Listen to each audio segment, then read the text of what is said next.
खुदावंद के अजीम जलाली कादिर और मुक़द्दस नाम में आप सबकी सलामती चाहता हूँ। मैं पास्टर नील वाशिंगटन आपसे मुखातिब हूँ। तो मेरे अजीज़ों, आज के इस वीडियो में हम मुकाशफा 6 बाब में मौजूद हम उन 4 घोड़ों की बात करेंगे कि वो 4 घोड़े किस बात की अलामत है या किस बात को ज़ाहिर करते हैं, और यही आज का हमारा टॉपिक है। मेरे अजीज़ों, हम सब जानते हैं कि खुदा ने आदम और हवा को बनाया और उनसे नस्ल इंसानी जो पैदा हुई उनमें से खुदा ने सबको ख़त्म किया और नूह और उसके बच्चों को जीता रखा, जिसमें से 3 बेटे थे, सिम, हाम और याफ्त। जब हम हाम की बात करते हैं तो पैदाइश 10 बाब और उसकी 6ठी आयत से जब हम पढ़ते हैं, बल्कि 13वीं आयत से, तो वहाँ पर हमें मिलता है कि लिखा है, और मिस्र से लूदी और अन्नामी और लहाबी और नफ्तूही और फितरूसी और कलसूही, जिनसे फ़लस्तीन निकले, और कफ्तूरी पैदा हुए। अब इसी के हज़ारों सालों बाद आमोस नबी मरकूम करता है।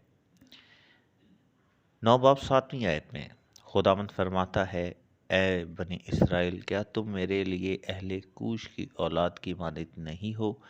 क्या मैं इसराइल को मुल्क मिस्र से और फ़लस्तियों को कफ्तूर से और अरामियों को कीर से नहीं निकाल लाया हूँ?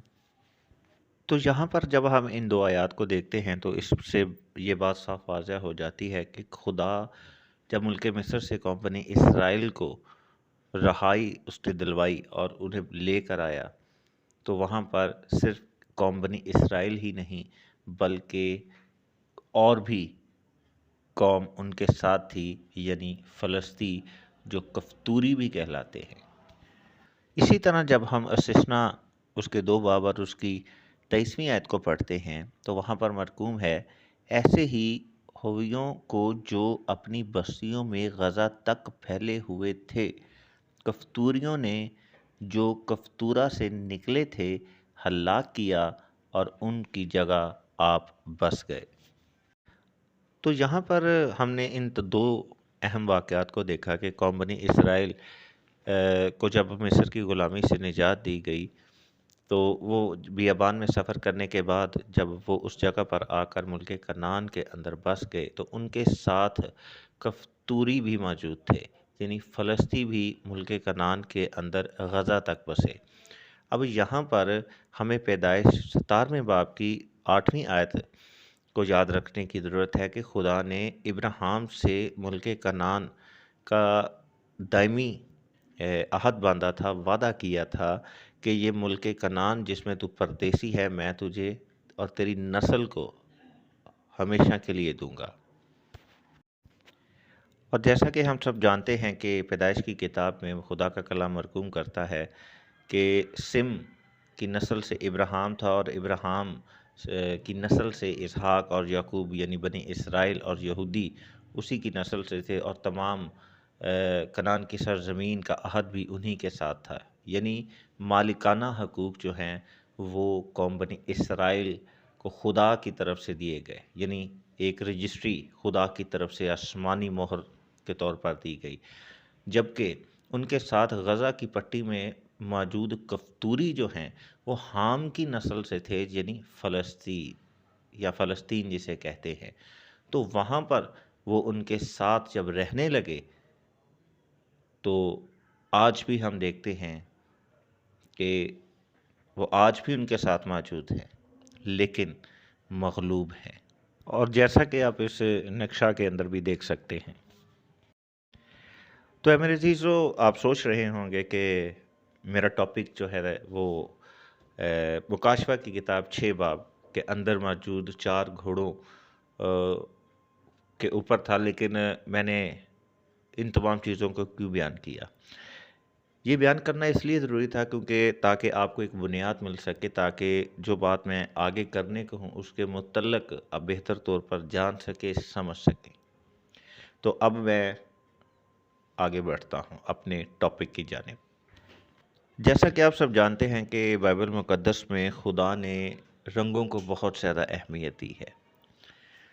خدا نے اپنی ہیکل کی تعمیر کرواتے وقت جو موسیٰ کو ہدایات دی، ان کے اندر اس نے ان تمام چیزوں سے آگاہ کیا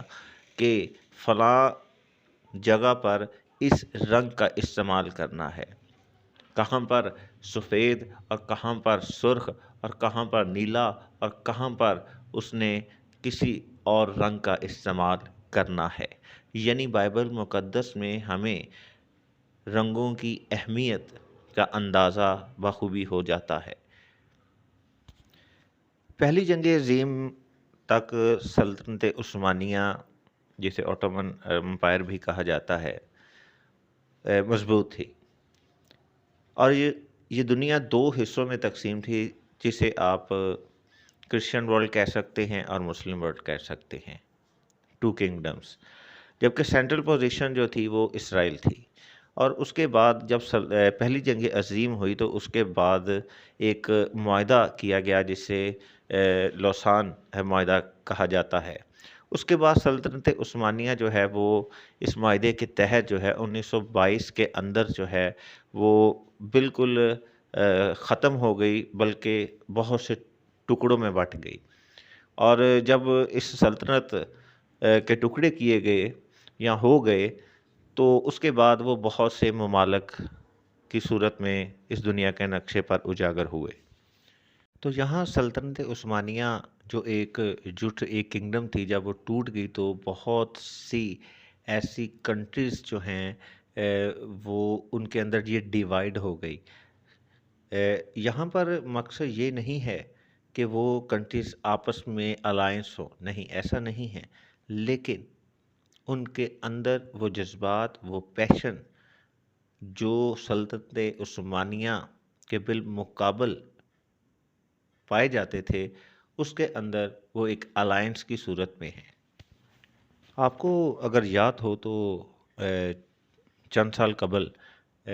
آیا استنبول میں موجود آیا صوفیہ مسجد جو ہے، جو کہ میوزیم تھی لیکن اسے مسجد کا جب درجہ دیا گیا تو کس طرح سے یورپ کی جانب سے ریئیکٹ آیا کہ یہ سلطنت عثمانیہ کو ہوا دینے والی بات ہے۔ اور یہ ریئیکشن اس لیے آیا کیونکہ سب جانتے تھے کہ یہ معاملہ مسلم ورلڈ اور کرسچن ورلڈ کا کہلا سکتا ہے، یا ایک دوسرے کو انتشار پسندی یا جنگ پر اکسا سکتا ہے۔ اور اگر آپ یہاں پر دیکھیں کہ مکاشفہ کی کتاب اس کے 6 باب میں موجود 4 گھوڑوں کے جو کلرز ہیں، ان کے رنگ جو ہیں، اس میں سے ایک سفید، کالا، لال اور سبز رنگ ہے۔ تو یہاں پر ہمیں خلافت عثمانیہ اوٹومن امپائر ٹوٹنے کے بعد اور پھر ہمیں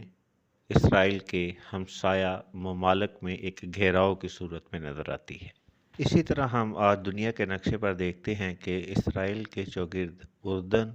سوڈان،